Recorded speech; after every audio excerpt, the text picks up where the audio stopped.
Mula-mula musibah, mula-mula kena sakit, mula-mula inna lillahi dulu. Sama ada sebut di mulut atau dalam hati. Alladzina idza asabathum musibatun qalu inna lillah. Ayat Quran tu. Orang-orang yang Allah puji ialah orang-orang beriman yang bila datang kepada mereka satu musibah, segera mereka berkata inna lillah. Tu nombor satu.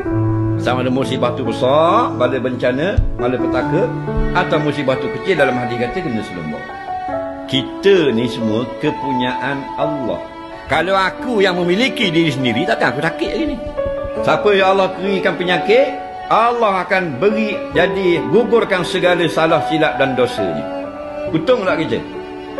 Itu orang sakit beruntung. Bukan untung sakit tu, untung no. Pembalasan Allah.